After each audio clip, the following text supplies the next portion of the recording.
Alrighty, so we are in the last week of the module, last week of the semester, and this week is all about the poor self. And so I struggle with this title because poor for us can mean also kind of poor character, right? Poor performance, right? It means not as good. Um, and at the same time, though, it's apropos because poverty, right? Because the poor self really means the self that's in poverty and how that you develop yourself, and depending on these interactions and how you display yourself based upon the conceptualization of what poverty means in this country or in this society. So if you talk about that, then the poor self really is perfect because it does have in this country, people in poverty are often thought of as poor character, poor performance in a lot of ways. So there is that kind of double conceptualization for it and double meaning that works perfectly fine. And as we get along with this sort of entire module this week, you'll see that it also wraps up the entire semester. It brings in social psychology, social construction orality, symbolic interaction, and dramaturgy. And then it also, from like module 2, shows the structure and agency aspect of it, where there's structure that constrains your life, that develops the way that you think, right? Your cognitive frameworks, the interactions that you have, the resources that you have available to you. There's also agency involved, and we do get to perpetuate, change these structural elements. We also get to resist those, right? As a being, we have agency. So it brings in all of these theoretical perspectives, and then also brings in the other idea of, is it structure or agency? And of course, this entire this last module, was doing that, was the purpose of that, right? So how does it affect race? How does it affect gender? How does it affect people, who are privy to this society's rules and policies and understandings of the world and understandings of themselves, but are also out on the margins and are not, right? They're not included, or seemingly not included in most of the kind of the cultural general ways. And then to people that are in poverty, because this country is very classed, and they have the least power, if you will, because power comes with money. In this especially capitalistic neoliberal society. So particularly for this week, we're going to bring together all of those, and that's why poverty is such a great way to demonstrate how all of those different theoretical perspectives, yes, they are different, but they all also culminate, and you cannot extrapolate social construction of reality from symbolic interaction, from dramaturgy, from social psychology. They all do their own parts and components, and you can focus on each of them. But at the end of the day, they all come together to make up this kind of interpretive paradigm. And the interpretive paradigm, of course, is this way of thinking that meaning matters, that humans are meaningful creatures who put meaning on on everything, right? And they act towards things based upon that meaning, and then meanings, people act on them. You make policy, you make culture, pop culture, norms, all of these things kind of, of course, based on these meanings as well. And that we internalize these things and then present ourselves due to those meanings. We interact with others based upon those meanings, the how you should act, how you shouldn't act, to different times in different ways, right? Your emotions, all of those things. We're going to bring those all together, and poverty really is a great way of explaining all of these things and wrapping it up. So particularly for this week, right, so social construction, we discuss social construction really clearly. This week does a particularly good job at demonstrating the social construction of reality through how we conceptualize poverty and then the related responsibilities that come with being in poverty. Because our country is based upon this kind of American dream that stems from this Protestant ethic that said, or that gives our basic values and morality to America, right? As America as an entity, of a historical entity, saying that hard work and dedication and doing the right thing, particularly hard work, gets you certain rewards in life. And particularly for us, that means money. And then money, of course, means power, but money directly. And so therefore, if you don't have money, right, if you're poor, then somehow you're not good. Your character is flawed. You're not deserving of anything because you're not working hard enough. You're not, fulfilling your American destiny. The American dream is particularly one that is damaging to most Americans because it puts this false narrative that anybody who just works hard can make it, right? Can make it big. And it's more nuanced than that, right? Sure, in this country, more people have the potential or the kind of available means to do better than in other countries where you can't move up and down the ladder. However, it also, though, makes people blind to all these different structural ways that make it impossible for particular people to do better, right? So if you weren't if you were from a school district that wasn't, that was in an impoverished neighborhood and they didn't have as many, as good of a curriculum, they didn't have the resources, computers, these sorts of things that these other schools did. Well, those people already have a leg up, right? And so if you're talking about a race, that means that some people get to start here and other people don't. And then like a race as in like, on your marks, get set, go, that kind of race. But then you can also, right, double meaning, put in race. So if you are a person of color who is poor,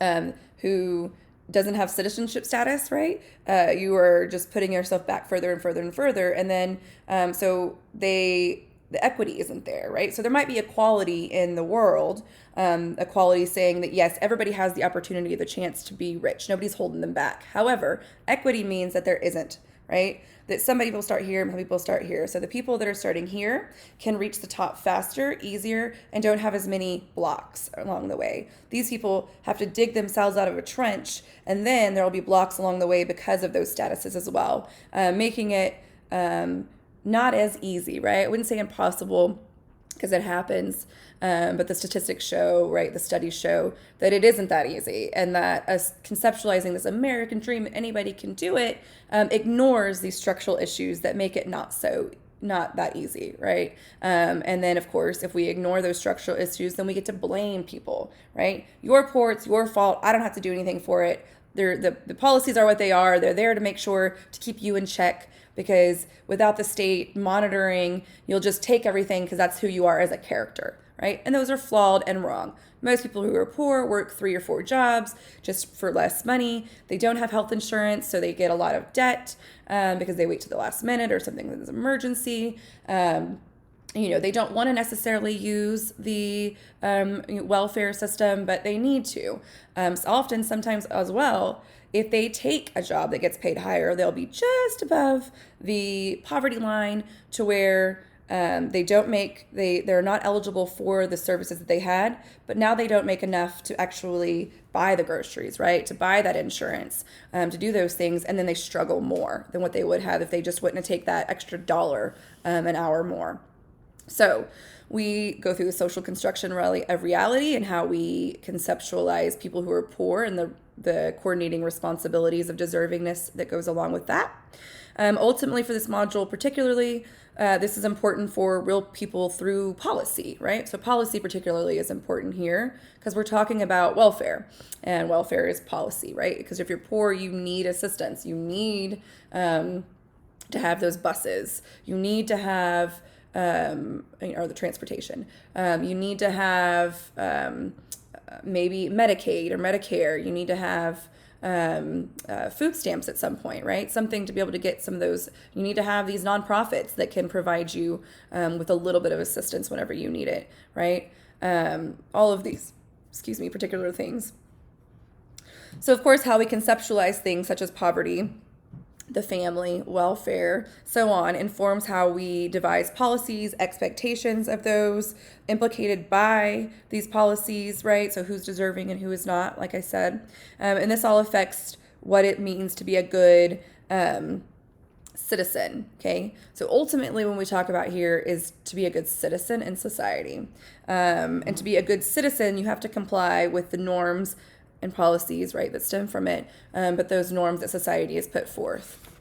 Now, you may notice a dominant theme of discourse, right? So how we relay those norms and expectations are a lot of times culturally disseminated through these larger discourses.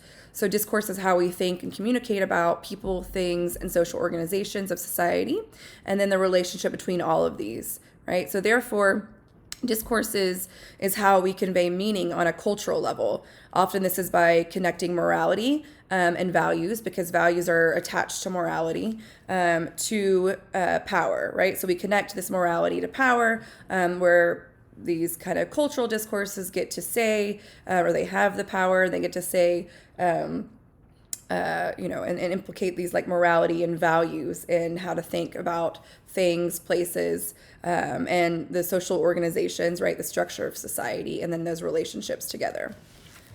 So to go on to the readings. So this first reading is by Brittany Battle, and it's Deservingness, Deadbeat Dads, and Responsible Fatherhood. So she integrates the social psychological with the symbolic interaction. This is a really great piece. We don't explicitly talk about social psychology quite as much in this course, although it's very much so threaded in a lot of these. This one is a little bit more deliberate or overt on that social psychological bit, and then of course it's published in the Journal of Symbolic Interaction, so it is inherently symbolic interactionist, right? And so this is a great, like I was saying earlier, those things are kind of inextricably linked, right? So how I think, how I interpret things is going to affect how I interact and how I'm interacted with, right? And how I interact is going to be dramaturgical. I'm going to present myself in certain ways to convey the meanings that I want, right? So she uses this sociocognitive concept of perception and attention to show how those affect policy and interaction. Particularly, she looks at how presidential speeches reworked previous frames, right? We have different frames of thinking or different sets of ideas, right? So think of values here for ideas on a subject. So they reworked previous frames or different sets of ideas on a subject, poverty, right? These different frames that we had about poverty before through these different presidential speeches, which is deservingness, deadbeat dads, and then responsible fatherhood, right?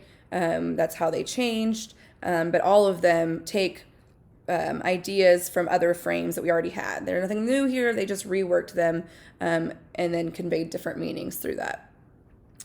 So they just created a new frame for those values that were already in place.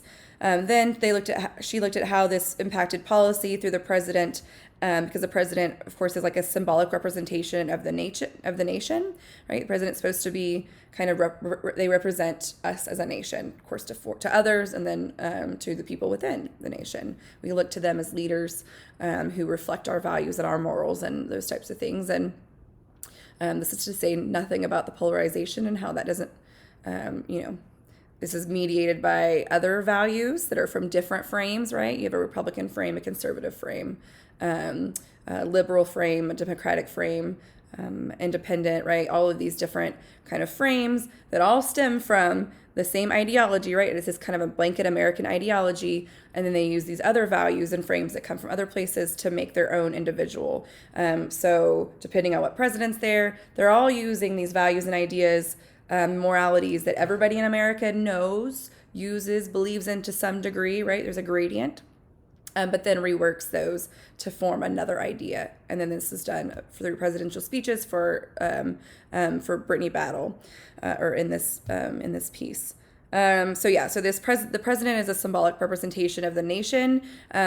Through their speeches, it legitimizes this new category that's made, these mental conceptions that we then filter the subject matter through, right? And so in this case, they're talking about poverty and about policy, and then the policy comes after that. But by the president taking these frames and reconceptualizing how we think about, right, in this new generation of thought, they legitimize that. Then people in America have a new filter that they now filter through, or across the world, really.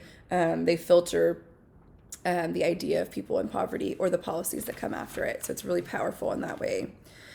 And so she doesn't really talk about discourses maybe as explicitly, because hers is really about showing how the president, or the presidential speeches reformulated into these like kind of three conceptualizations of deservingness, right, of fathers and people in poverty.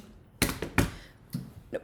And so then Sean Castleman goes into resisting the neoliberal poverty discourse, Sean Castleman's resisting the neoliberal poverty discourse, gets more specific on discourse in particular. This one should really set you up and clarify what a discourse is and how important and powerful that they are. Apropos to this week's theme, she uses poverty as a prime example of how these large cultural discourses impact individuals and groups. Thus demonstrating the power of discourse in this neoliberal contemporary society. So power being particularly important when it comes to people in poverty who have the least power in the country. And then last for this week is Karen McCormack's Resisting the Welfare Mother. So I put this one last because I wanted you to end with a bit of positivity after a lot of negativity in this module. Here, McCormack shows us that despite this power of discourses, people do find ways to resist, although admittedly sometimes inadvertently, also maintaining and perpetuating those erroneous discourses. Thus, of course, further demonstrating the complex relationship between structure and agency, because as we know from Module 2, our own experiences, we do have freedom and interpretive and interactive power. However, as we see these this week, those are limited and structured through and by, of course, for this week, discourses. So we began this week with the ways discourses and power shape so everybody in society's cognitive filters. Then we move on to more specifics to discourses in general and establish just how important they are. And then we end with how individuals subjected to these ideologies driving the discourses, right, resist them through both their conceptualization of themselves and others like them, and of course, and their interactions. So hopefully this all makes sense to you, and we can, if you have any questions, make sure that you email me and we can discuss this further.